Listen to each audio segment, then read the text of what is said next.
네, 8월 4일 라이브 335번째 시작하도록 하겠습니다. 오늘은 제가 이제 그 요즘 상담을 뭐 최근에 또 몇 건 진행을 하면서 이게 또 개인적으로 돈을 빌려주고 채권 채굴을 설정하고 근저당 설정을 하고 채권 채굴을 설정을 하고 돈을 빌려주고 이제 받으려고 하는데 이제 이유는 이제 홍티 경매한테 근저당을 팔겠다고 연락 온 분이 최근에 2명이 계시는데 2명 다 안타깝게도 계약서를 작성한 게 없어요. 계약서가 없고 그냥 얼마를 빌려주고 1년이나 뭐 2년 후에 얼마 받기로 했다.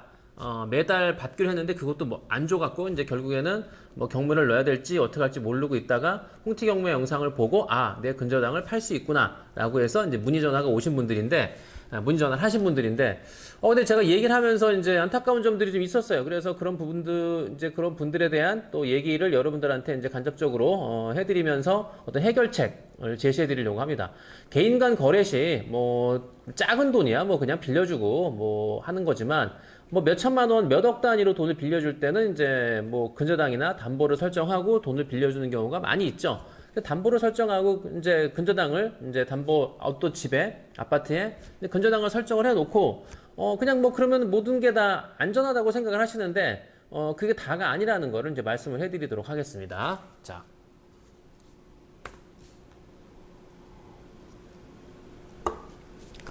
아직도 이제 많은 분들이 이제 얘기하시는 게, 지인 간에 뭐 돈을 빌려주는데, 무슨 또 계약서까지 쓰느냐라고 하시는데, 계약서 쓰는 거는 잠깐이지만, 이 계약서가 없어가지고, 그 후속적으로 본인들이, 해야 될 일들이 너무나 많기 때문에, 저는 계약서를 작성하는 것이 오히려 돈을 빌려간 그 채무자나 돈을 빌려주는 채권자 사이에서 어떤 명확한 그 선을 딱 그어놓고 돈 거래하는 게 좋지 않겠나라고 말씀을 드리는 거고, 이런 어떤 뭐 계약까지 뭐 그런 게 좀 부담이 되시면은 아예 빌려주지 않는 게 맞는 건데, 또 빌려주지 않을 수는 없는 거고요. 또 빌려주지 않는다고 얘기하는 것도 민망하고, 그리고 또, 뭐 빌려주는데 뭐 니네 집에 근저당까지 설정한다고 얘기하는 것도 좀 뭐 민망하고. 근데 그런 민망함은 잠시고요. 만약에 변제가 안 이루어졌을 때, 만에 하나를 염두에 두고 계약서를 작성해야 되는 거기 때문에 그런 상황에 대비해서 저는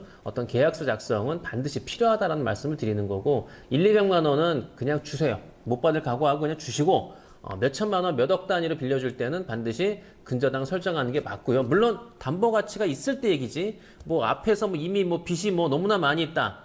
이미 내 집을 담보로다가 돈을 빌리려고 하는데 이미 등기부를 떼어보니 그 집의 1순위, 2순위부터 꽉 차 있다. 그런데 내가 돈을 빌려주고 거기 3순위로 들어가 집을 팔아도 내 돈을 받을 수가 없는데, 그런 경우라면 안 빌려주는 게 맞는 거고요. 이미 못 받을 각오를 하고 그냥 까짓거 그냥 내가 뭐 도와주겠다라고 하시고 그냥 주는 거라면 모르겠는데, 받을 생각이 있다면 그런 부동산에 근저당을 설정하고 돈을 빌려주는 것은 안 된다라는 결론을 제가 말씀을 드립니다. 자, 계속 말씀을 드리지만 이어서 약속 기한을 넘기고 이자 연체가 되면은 참 난감해요. 문제는 이게 뭐 전화를 하면은 또 전화를 안 받고 잠수를 타는 게 아니라 전화를 잘 받으세요. 잘 받으시니까 그래 뭐 줄게 곧 줄게. 근데 곧 줄게가 하루 이틀 뭐 1, 2주 한두 달 이렇게 넘어가다가 1, 2년 되는 경우도 굉장히 많거든요. 그러면은 이게 그냥 이런 상황을 어떻게 하면 될까? 그런데 이때 만약에 계약서도 없고 그냥 근저당 설정한 설정 계약서, 법무사한테 맡겨서 뭐 설정을 할 테니까 설정 계약서는 받겠죠. 설정 계약서는 아무것도 없어요. 그냥 채권 채굴액 얼마다라고 하는 내용만 명시되어 있기 때문에 그거 가지고 뭐 많은 분들이 저한테 전화 상담하신 분들도 채권 채굴액이 얼마 돼 있으니까 그걸 다 받을 거라고 생각을 하세요. 재밌는 경우는 1억을 빌려줬기 때문에 1년 후에 이분이 내가 이거 사업 잘 돼갖고 너 1억 정말 요긴하게 잘 쓰고 내가 1년 후에 내가 50% 얹어서 1억 5천 줄게. 내 말을 못 믿겠어? 내가 우리 집 깨끗하지? 1억 5천 잡아줄게. 그렇게 해서 깨끗한 아파트에 1억 5천을 딱 잡아놓으니 이 사람은 안심을 하고 돈을 빌려주고 계약서 작성한 것도 하나도 없어요. 그러다 보니까 이제 계약서 작성한 게 없는데 그냥 안심하고 이 친구가 이 사람이 1억 5천을 1년에 준다고 하니까 그냥 기다리고 있는 건데 웬걸 다달이 이자를 주는 것도 안 주고 전화하면은 좀 기다려 달라. 그렇게 시간이 걸린 게 벌써 2년이 갔다는 거예요. 예, 그래서 저한테 1억 5천을 다 받을 수 있겠느냐? 이걸 물어보시는 거고, 원금이 얼마냐? 1억이라고. 예, 1억 5천 받기 어렵죠. 예. 자, 뒤에 설명을 드리겠고.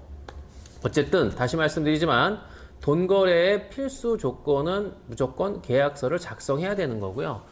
그리고 계약서상에 뭐 그런 내용이 있지만은 뭐 2개월 연체되면 뭐 법적으로다가 내가 처분한다라고 하는 게 명시되어 있지만 그냥 연체 3번, 그러니까 3달 정도까지는 기다려 주시고 그 다음부터는 그냥 뭐 미안하지만 내가 약속된 기한보다 한 달을 더 기다려줬다. 아니면 뭐 4개월 내가 약속된 기한보다 2달을 더 기다려줬다.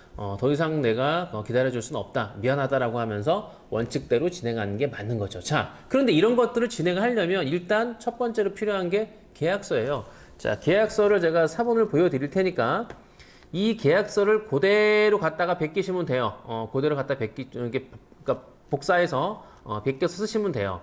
여기 보시면 뭐 채권자 홍승현, 채무자 누구누구, 금전 소비대차 계약을 체결한다. 1조는 갑은 뭐 2022년 8월 4일 오늘 뭐 1금 1억 원. 그래서 1억 원 한글로 1억 원, 그 다음에 또 아라비아 숫자로 1억 쓴 다음에 대여한다. 2조는 2023년 8월 3일, 그러니까 내년 3월 8월 3일 딱 1년 되는 기간까지 모든 금액을 원금을 변제한다. 뭐 2년이면 2년 쓰시면 되고요. 예, 뭐 3년이면 3년 쓰시면 되고, 그건 편리에 따라서 하시면 돼요. 자, 이자의 이제 지연 손해금인데 이거는 이제 지연 손해금에 대한 내용. 자, 을은 위 대여금에 대하여 1조 뭐 소정의 대여일로부터 연 17%, 1년에 17%예요. 그 다음에 매월 뭐 분할해서 이자를 지급한다. 이자를 17%를 1년으로 나눠서 그 다음에 뭐 매월 3일날 지급한다. 그 다음에 세 번째는 이제 3조 3항은 연체가 될 경우에는 원금에 3% 얹어서 말하자면은 그러니까 연체를 계산해서 받는다라고 하는 게 이제 들어가는 거고요. 자, 요거 합해서 20%죠. 만약에 17% 이자를 빌려줬는데 연체가 4%야. 그럼 21%가 넘어가죠. 20%가 넘어가기 때문에 이건 안 돼요. 그래서 1년에 약정된 이자와 연체이자 합해서 20%를 맞춰야 되는 겁니다. 예, 그게 맞춰지지 않으면 은 이거는 법적인 이자 제한법 상한선을 넘기 때문에 그거는 인정을 받을 수가 없어요. 그 넘어가는 거는.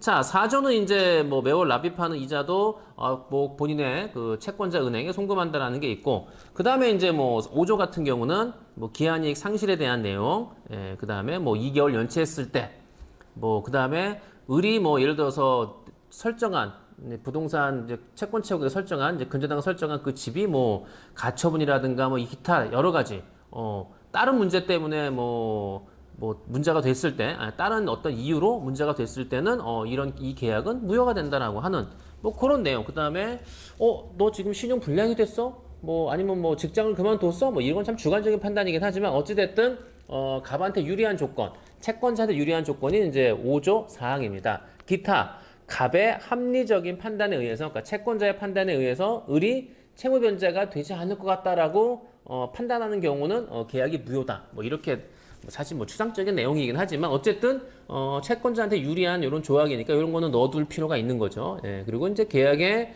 해석 이렇게 있고요. 그 다음에 이제 7조 관할법원은 뭐 서울중앙지방법원, 그리고 계약 일자 날짜 쓰시고 서로 한 장씩 간인해서 나눠 가지신 다음에 이름, 주민번호, 주소, 연락처 다 적으시고요. 여기다가 인감도장을 받으시든지 아니면 지장날인을 받으시면 돼요. 물론 사인도 괜찮긴 하지만 저는 뭐 사인도 하지만 사인 옆에다가 지장 하나 받아두는 게 좋고요. 또 간인 이렇게 2장, 계약서 한 장 나눠 가져야 되니까 그 계약서 간인도 지장으로 날인하는 게, 그것도 채무자 지장으로 날인하는 게 가장 좋습니다. 그래서 이 지장이라는 걸 또 찍을 때 사람이 또 어떤 약속에 대한 그 지켜야 되겠다라고 하는 어떤 그 책임을 그러니까 책무를 주는 거라고 좀 보기 때문에 저는 뭐 지장을 찍는 것도 나쁘지 않다라고 생각하는 겁니다. 이렇게 계약서를 반드시 작성을 해야 돼요. 소비대차 계약서 작성을 해서 도장을 찍고, 근데 이런 계약서를 작성을 하는 것이 오히려 채권 채무자 간에 명확한 선을 딱 걷는 거죠. 자, 이 계약서대로 이행을 해라. 그러면 어쨌든 돈을 빌려가는 입장에서도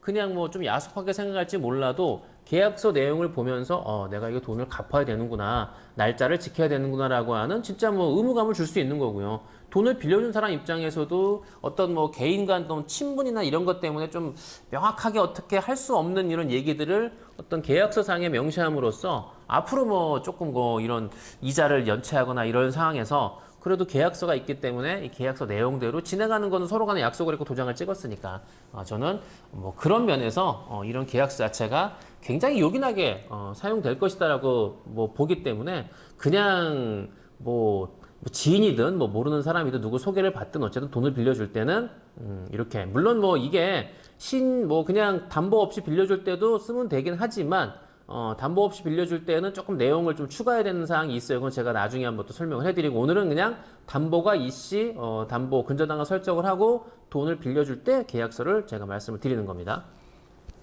자, 그리고 채무자 서류를 이제 인감증명서를 받으시고 주민등록 등본 초본 사실 등초본은 필요가 없긴 하지만 이 사람이 현재 현 주소가 어디로 돼 있는지 이게 그냥 뭐 나 여기 살고 있어 하는데 막상 가보면은 또 없는 경우도 있기 때문에 일단 현 주소 주민등록 등본 초본을 받아 놓으시고 특히 초본은 그 다음에 신분증 4번도 하나 받아 놓으시면은 나중에 경매 신청할 때 만약에 이자가 연체하거나 그러면은 신분증 4번 이런 것들이 또 필요하기 때문에 이런 것들을 꼭 받아 두시면 된다.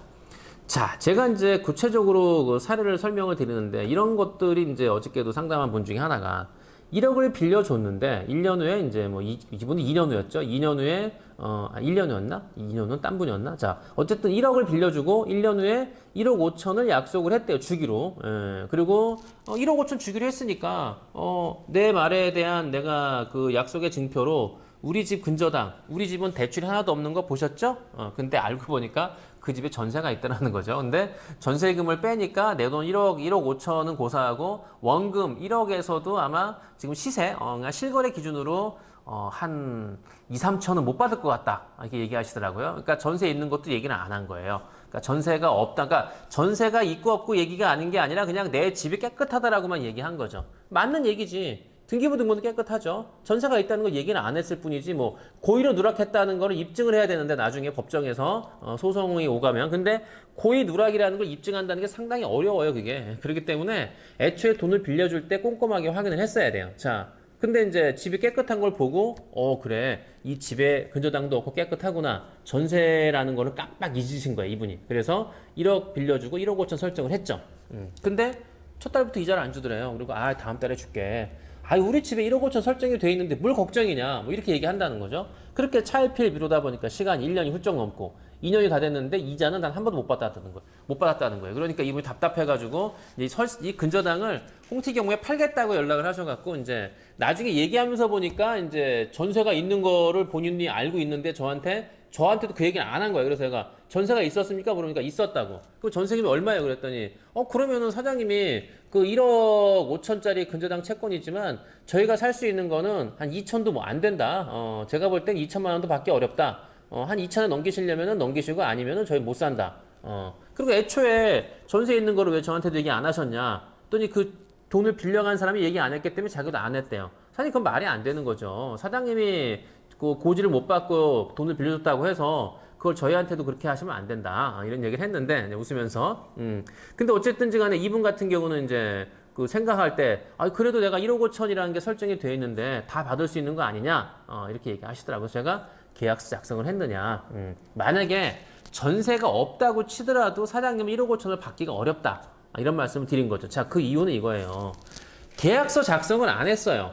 그러면은 그냥 구두로 서로 약속을 한 거 아니에요. 내가 1년 후에 1억 5천 줄게. 근데 1년에 1억 5천이라는 것도 이자 제한법을 넘어가는 거고요. 1년에 1억 5천이면 1억 빌려가고 이자가 1년에 50%입니다. 그 자체가 일단 위법이에요. 위법이고 이자 제한법을 넘어가는 거기 때문에 만약에 법적으로 소송이 간다면 인정을 못 받아요. 1년에 받을 수 있는 금액이 최대 20%니까. 그런데 계약서 작성도 안 했어. 그런데 만약에 이제 집이 깨끗하다는 전제하에 근데 이 돈을 빌려간 사람이 나는 1년에 구두로 그냥 잘 되면 내가 1억 5천 준다 그랬지 내가 지금 잘 안 되기 때문에 나는 당신한테 1억 5천 줄 수 없고 나는 법적인 이자만 주겠다. 1년에 5%. 그렇게 해서 1년에 5%씩 계산을 해갖고 가산해갖고 계속 계산을 해봤더니 제가 8년을 기다리면 1억 4,770만 원을 받을 수 있겠더라고요 보니까. 그러니까 1억을 빌려주고 8년 동안에 그냥 계속 8년을 이자만 8년 동안에 그냥 연 5% 계산해서 받을 수 있으면 소송 가게 되면 그렇게 받아요. 연 5%씩. 근데 이제 1년 후가 되면 5%가 가산돼 갖고 이제 그 다음에는 1.05에서 다시 1.05 곱해야 되니까. 자, 이런 식으로 계산을 했더니 8년을 기다리면은 1억 4,770만 원을 받게 되는 거예요. 그래서 제가 말씀드리지만 계약서가 없다고 하면 법정 이자, 정해진 상한, 법적으로 정해진 이자, 서로 간에 약정이 없으면 5%, 구두로, 얘가 주기로 약속했는데 구두로 약속한 거를 어떻게 입증할 거예요? 뭐, 녹취해놨어요? 녹취를 했다 그래도, 녹취가 됐다 그래도 그게 인정이 되기가 어려울 것 같은데, 예, 그래서 이 계약서 자체, 서명 날인한 계약서가 반드시 필요한 거고요. 구두로 약속했는데 뭐, 증인이 있어요. 근데 그 증인이 누구 사람이야? 채권자 지인이야. 그럼 채권자 편에서 증언을 할 수밖에 없기 때문에 이것도 인정받기가 어렵지 않을까라고 얘기하는 거예요. 그래서 채권 최고액을 설정했다 그래서 많은 분들이 안심을 하시는데 채권 최고액은 그냥 그 부동산을 담보로 돈을 내가 설정한 걸 돈을 빌려줬을 때 그 부동산 담보한 거에 내가 빌려준 거에 최대로 받을 수 있는 이자, 그러니까 최대치 이자가 채권 최고액까지인 거예요. 채권 최고액을 넘어가는 이자는 못 받습니다. 받을 수가 없기 때문에 그럼 채권 최고액을 뭐 1억 빌려주고 2억을 설정해야지. 그럼 시간이 가도 2억까지 찰 때까지 받을 수 있는 거지만 뭐 1억 5천을 설정해놨다면 이자가 아무리 쌓인다고 해도 1억 5천이 넘어가는 이자는 받을 수가 없는 겁니다. 그 부동산에 한해서. 아니 뭐 채무자하고 따로 계약해서 돈을 따로 받을 수 있다면 모르겠는데 뭐 그렇게 줄 사람이 없겠죠. 예. 그래서 계약서가 없다면 5% 이상은 받을 수 없다. 그래서 제가 말씀드리는 게 약정된 이자를 받으려면 연 20%에 국한해서 20% 넘어가는 건 안 돼요. 반드시 계약서를 작성을 하고 문서로 남겨놔야 된다는 게 이제 제가 꼭 여러분한테 드리고 싶은 얘기고요. 이 계약서가 없어가지고 여러 가지로 애로사항 겪는 분들이 뭐 꽤 있어요. 그러니까 저한테 상담하신 분들도 있고, 그 다음에 이렇게 설정한 분들 자체도 계약서가 없어가지고 아예 뭐 돈을 빌려주는데 계약서가 없어갖고 이제 문제가 되는 분. 예. 그냥 채권 최고액 설정만 딱 하신 분. 근데 어떤 분은 2배 설정했대요. 뭐 1억 빌려주면 2억 주기로 했다. 그럼 자기는 2억 받을 수 있는 거 아니냐? 그래서 홍티경매 저한테 1억 5천에 사라. 계약서 있어요? 없대. 빌려준 지는 3년 됐대. 그 3년 됐으면은 거기서 아무리 많이 받아야 117%? 120%가 안 돼요. 왜냐하면 연 5%딱 걸리니까. 그런데 어떻게 그걸 1억 5천에 사요? 말도 안 되는 거지. 1억 5천을 받으려면 말씀드린 대로 8년 기다리면 1억 5천인데 그럼 우리가 그 사가지고 8년 기다려갖고 원금 보존을 합니까? 말도 안 되는 거니까. 근데 그렇게 모르시는 분들이 너무 많은 거예요, 지금. 그래서 이 약정된 이자를 연 20%까지입니다. 넘어가면 안 되고 받으시려면 계약서를 작성하는 게 맞다. 다시 말씀드리지만 20%. 이걸 잘 모르시는 분들이 있는데 이것도 물론 상대방 채무자가 그냥 이런 거 무시하고 20%인 거를 그냥 생각하지 않고 그냥 줬어요. 그냥 뭐 월 3%, 월 3%면 1년에 36%니까 법적인 이자를 16% 초과했는데 그렇게 줬다는 거예요. 그런데 문제는 그렇게 주고 나서 1년 있다가 원금을 다 갚은 다음에 이 사람이 뭐를 제기했냐? 소송을 제기했어. 내가 너한테 준 이자는 예를 들어서 36%는 법에서 정한 이자 제한법을 초과한 거다. 그러니까 나한테 이자 16%를 돌려주고 네가 나한테 더 받아가서 돈을 더 받아가서 1년 동안 네가 더 받아가서 썼으니까 내가 너한테 더 준 거에 대한 16%에 대한 이자 나한테 다시 줘라. 라고 역으로다가 이자 청구를 한 거예요. 네가 내 돈 16%를 더 받아갔으니까 더 받아간 거에 대해서 너가 나한테 이자를 줘라. 법적인 이자 연 5%. 거기다가 이 사람이 뭘 얘기했냐. 물론 뭐 둘 사이에 그동안에 뭐 이것 때문에 싸웠겠지. 근데 이제 네가 주기로 했는데 내가 받았잖아. 근데 왜 이제 와서 달라 그래? 아니 난 모르고 그랬지. 이자 제한법에 의하면 20%라고 돼 있는데 그럼 나머지 16%는 돌려줘. 못 줘. 그러니까 이제 이 사람이 소송을 제기한 거고 이제 최후의 카드는 뭐냐. 국세청에 신고하는 겁니다. 이 사람 나한테 이자 받아가고 이 사람 저기 연 36% 이자 제한법도 초과했고 그리고 초과된 거에 대해서 돌려주지도 않고 그리고 이 사람 그 이자 제한법 신고도 안 했대요라고 고발해 버려요. 그 골치 아파지는 거예요. 그러면은 물론 이 과연 한 건 갖고 이게 신고가 되고 한 건 갖고서 이게 뭐 처리가 되는지 여부는 뭐 제가 아직 그건 확인을 안 해봤지만 그런데 만약에 이런 것들이 정식으로 접수가 된다고 하면 한 건이든 두 건이든 위반은 위반이잖아요. 분명히 이제 이게 비영업 대여금이기 때문에 그러니까 내가 돈을 빌려준 거에 대해서는 나라에서 무조건 신고하라고 법에 정했거든요. 빌려준 돈에 의해서는 약 이자도 20% 이상 받을 수 없고, 그리고 네가 이자를 받았다고 하면 신고하고 이자 소득세의 원천 27.5% 세금을 내야 된다라고 하는 게 명시가 돼 있는데 그걸 안 지켰다 이거지. 그럼 골치 아파지는 거예요. 이런 일이 벌어질 수 있다니까. 실제 뭐 국세청 신고한 거는 뭐 신고된 것들도 많이 있다고 하는데 제가 아는 경우는 뭐 신고된 거는 모르겠지만 네가 돈을 더 받아갔기 때문에 나한테 돈을 돌려줘라고 얘기하는 거 있었다는 거예요. 예, 그거는 제가 봤습니다. 재밌는 게 무신고 가산세는요, 세액이 20%를 추가되는 건데 이게 20% 추가되는 걸로 그치는 게 아니라 요거는 이제 가산세고요. 과태료도 나올 텐데 아마 이게 신고 안 하고 했기 때문에. 그리고 수익금액의 7% 가산세 내야 되고, 만약에 이게 부정무신고 의도적으로 요 놈이 몰라서 그런 게 아니라 야 이거 알고도 그랬네? 알고도 그랬다는 거 어떻게 해? 뭐야 한 건이 아니잖아. 두 건, 세 건, 네 건 있네? 뭐야 한 건이라면 네가 뭐 모르고 신고했다고 볼 수 있겠지만 근데 신고 안 했다고 볼 수 있겠지만 이거 뭐야 아예 이거 이자 받는 거를 아예 업으로 하고 있구만. 이거 악의적으로 하는 거네. 그런 경우에는 부정무신고는 40%의 이제 가산세가 붙고요. 거기다가 이제 뭐 과태료 뭐 이런 거 저런 거 하면은 실질적으로 그 자기가 이자 그동안 받은 거를 다 토해내고도 다 그냥 뱉어내고도 모질라는 경우가 있어요. 예, 그런 일이 벌어질 수 있기 때문에 제가 말씀드리는 거는 반드시 세금 신고는 필수로 하셔야 된다라는 얘기를 드리는 거예요.